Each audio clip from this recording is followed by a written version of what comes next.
like these? I got a little obsessed with mine. In fact, I got a little obsessed with all my stuff. Have you ever wondered where all the stuff we buy comes from and where it goes when we throw it out? I couldn't stop wondering about that, so I looked it up. And what the textbook said is that stuff moves through a system from extraction to production to distribution to consumption to disposal. All together, it's called the materials economy. Well, I looked into it a little bit more. In fact, I spent 10 years traveling the world, tracking where our stuff comes from and where it goes. And you know what I found out? That is not the whole story. There is a lot missing from this explanation. For one thing, this system looks like it's fine. No problem. But the truth is, it's a system in crisis. And the reason it's a system in crisis is it's a linear system and we live on a finite planet. And you cannot run a linear system on a finite planet indefinitely. Every step along the way, this system is interacting with the real world. In real life, it's not happening on a blank white page. It's interacting with societies, cultures, economies, the environment. And all along the way, it's bumping up against limits. Limits we don't see here because the diagram is incomplete. So let's go back through. Let's fill in some of the blanks and see what's missing. Well, one of the most important things that's missing is people. Yes, people. People live and work all along this system. And some people in this system matter a little more than others. Some have a little more say. Who are they? Well, let's start with the government. Now, my friends tell me I should use a tank to symbolize the government, and that's true in many countries and increasingly in our own. After all, more than 50% of our federal tax money is now going to the military.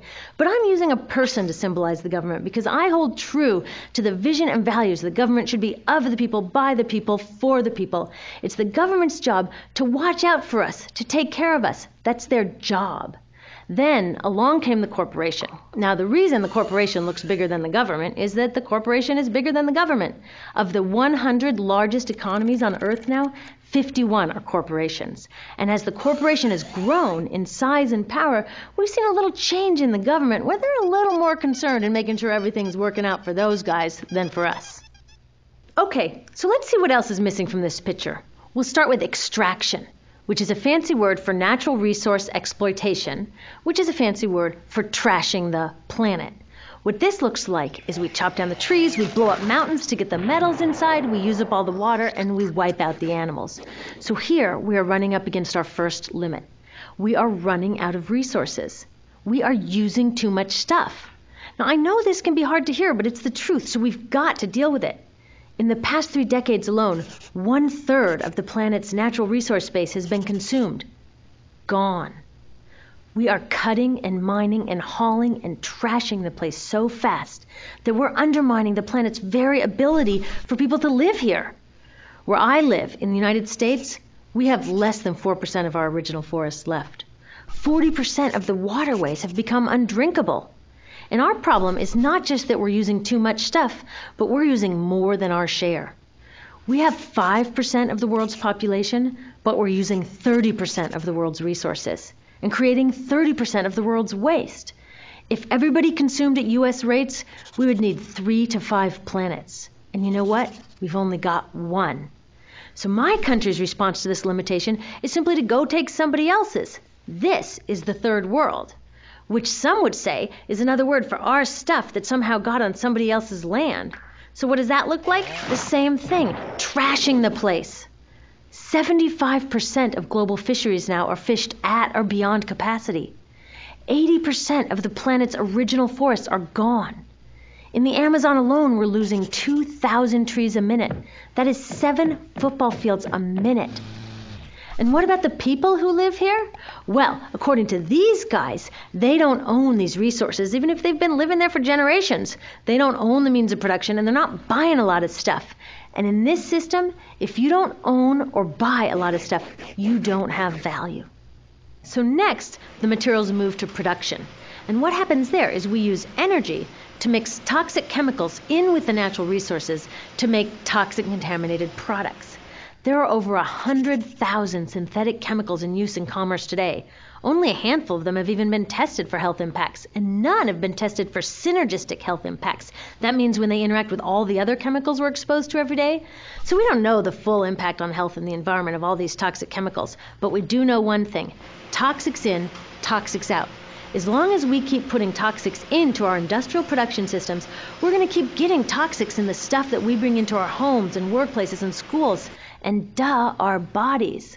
Like BFRs, brominated flame retardants, they're a chemical that make things more fireproof, but they are super toxic. They're a neurotoxin. That means toxic to the brain. What are we even doing using a chemical like this? Yet we put it in our computers, our appliances, couches, mattresses, even some pillows. In fact, we take our pillows, we douse them in a neurotoxin, then we bring them home and put our heads on them for 8 hours a night to sleep. Now, I don't know, but it seems to me in this country with so much potential, we could think of a better way to stop our heads from catching on fire at night. Now, these toxics build up the food chain and concentrate in our bodies. Do you know what is the food at the top of the food chain with the highest level of many toxic contaminants? Human breast milk. That means that we've reached a point where the smallest members of our societies, our babies, are getting the highest lifetime dose of toxic chemicals from breastfeeding from their mothers. Is that not an incredible violation? Breastfeeding must be the most fundamental human act of nurturing. It should be sacred and safe. Now, breastfeeding is still best, and mothers should definitely keep breastfeeding, but we should protect it. They should protect it. I thought they were looking out for us. And of course, the people who bear the biggest brunt of these toxic chemicals are the factory workers, many of whom are women of reproductive age. They're working with reproductive toxins, carcinogens, and more. Now, I ask you, what kind of woman of reproductive age would work in a job exposed to reproductive toxins except for a woman with no other option? And that's one of the beauties of this system. The erosion of local environments and economies here ensures a constant supply of people with no other option. Globally, 200,000 people a day are moving from environments that have sustained them for generations into cities, many to live in slums, looking for work, no matter how toxic that work may be. So you see, it's not just resources that are wasted along this system, but people too. Whole communities get wasted. Yep, toxics in, toxics out.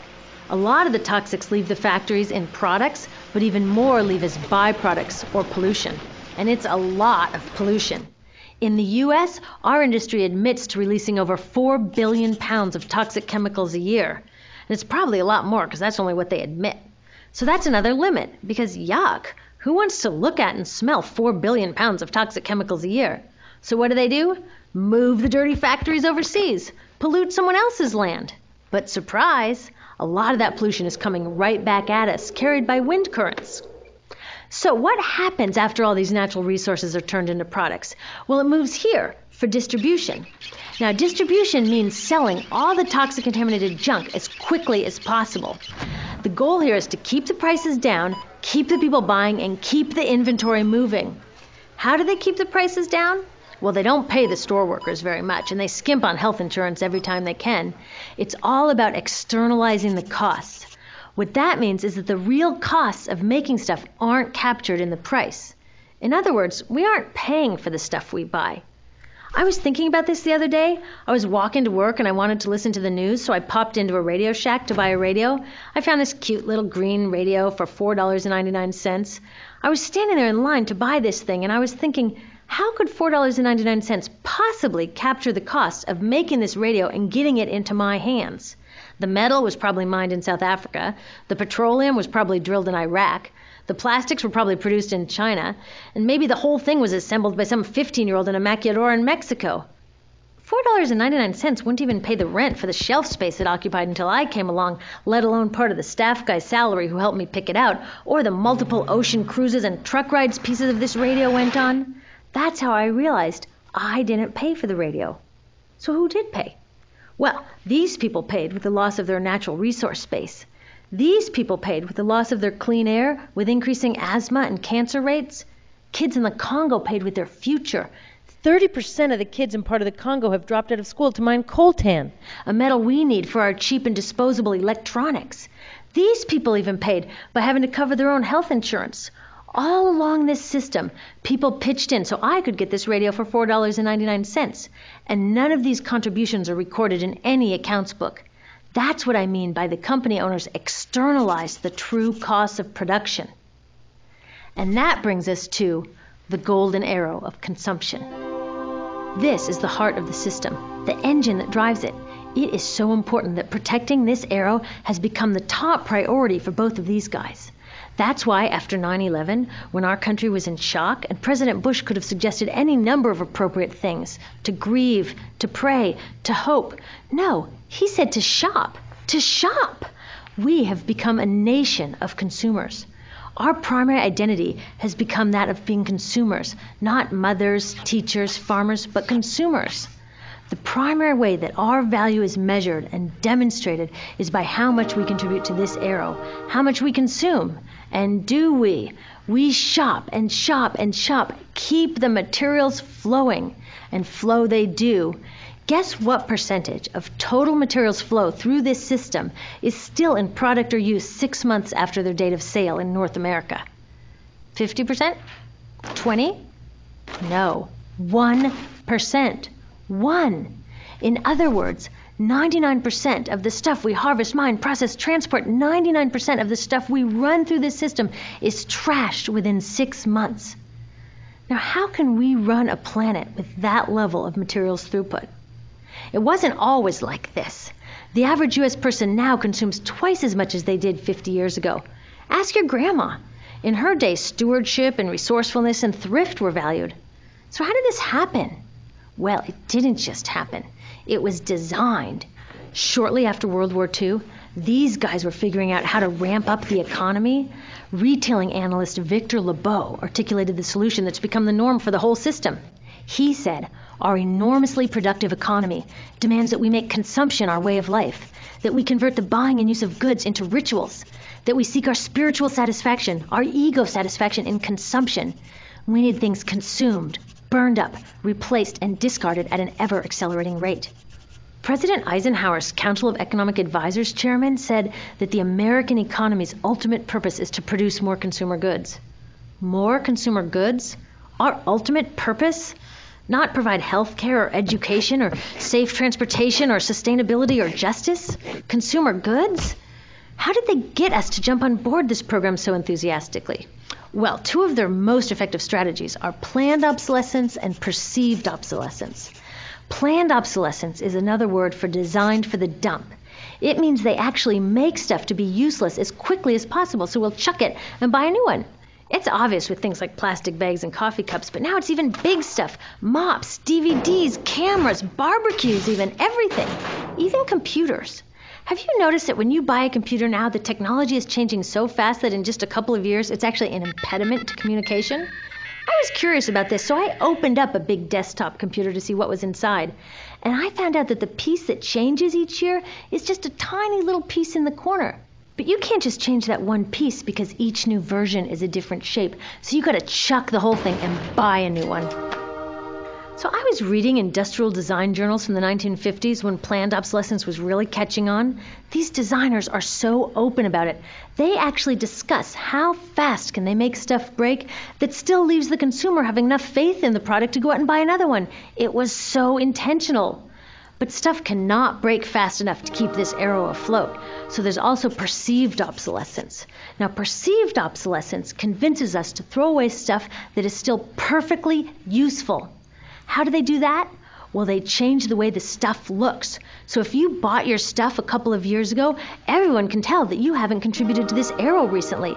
And since the way we demonstrate our value is contributing to this arrow, it can be embarrassing.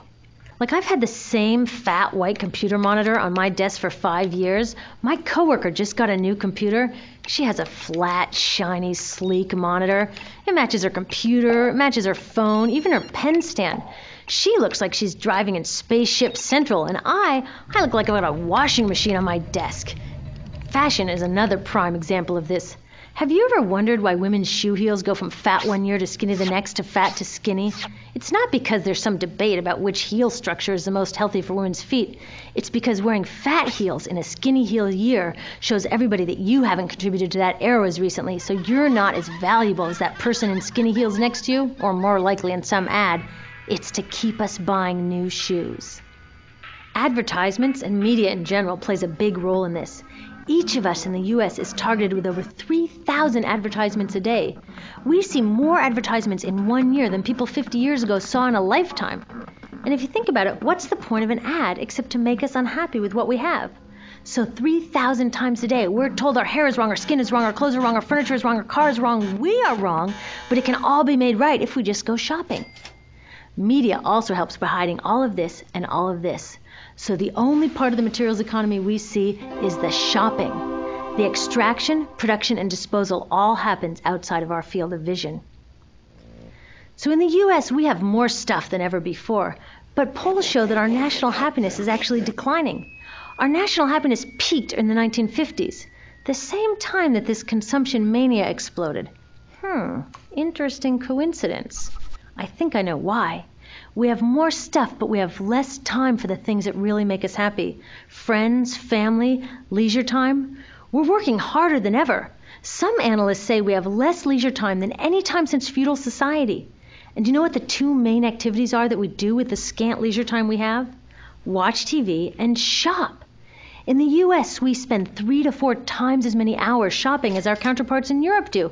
So we're in this ridiculous situation where we go to work, maybe 2 jobs even, and we come home and we're exhausted. So we plop down on our new couch and watch TV, and the commercials tell us you suck. So you got to go to the mall to buy something to feel better, and then you got to go to work more to pay for the stuff you just bought. So you come home and you're more tired, so you sit down and you watch more TV, and it tells you to go to the mall again, and we're on this crazy work, watch, spend treadmill, and we could just stop. So in the end, what happens to all the stuff we buy anyway?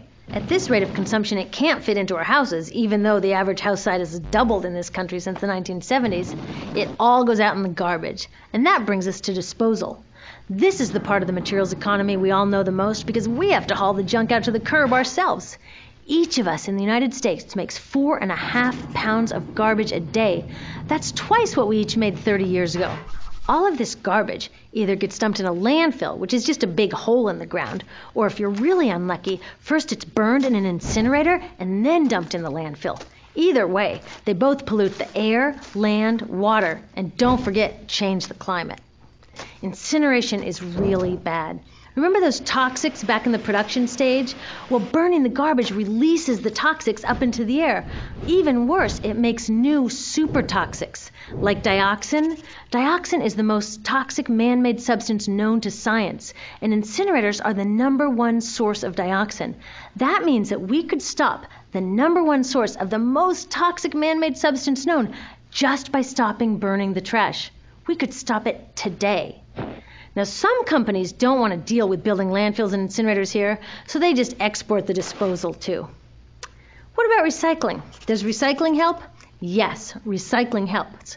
Recycling reduces the garbage at this end, and it reduces the pressure to mine and harvest new stuff at this end. Yes, yes, yes, we should all recycle, but recycling is not enough. Recycling will never be enough for a couple reasons. First, the waste coming out of our houses is just the tip of the iceberg. For every 1 garbage can of waste you put out on the curb, 70 garbage cans of waste were made upstream just to make the junk in that 1 garbage can you put out on the curb. So even if we could recycle 100% of the waste coming out of our households, it doesn't get to the core of the problems. Also, much of the garbage can't be recycled, either because it contains too many toxics or it's designed not to be recyclable in the first place. Like those juice packs, where they have layers of metal and paper and plastic all smushed together, you can never separate those for true recycling. So you see, it is a system in crisis. All along the way, we are bumping up against limits. From changing climate to declining happiness, it's just not working. But the good thing about such an all-pervasive problem is that there are so many points of intervention. There are people working here on saving forests and here on clean production, people working on labor rights and fair trade and conscious consuming and blocking landfills and incinerators, and very importantly, on taking back our government so that it really is by the people and for the people. All of this work is critically important, but things are really going to start moving when we see the connections, when we see the big picture. When people along this system get united, we can reclaim and transform this linear system into something new, a system that doesn't waste resources or people. Because what we really need to chuck is that old school throwaway mindset. There's a new school of thinking on this stuff, and it's based on sustainability and equity, green chemistry, zero waste, closed-loop production, renewable energy, local living economies. It's already happening. Now, some say it's unrealistic, idealistic, that it can't happen, But I say the ones who are unrealistic are those that want to continue with the old path. That's dreaming. Remember, that old way didn't just happen. It's not like gravity that we've just got to live with. People created it, and we're people too. So let's create something new.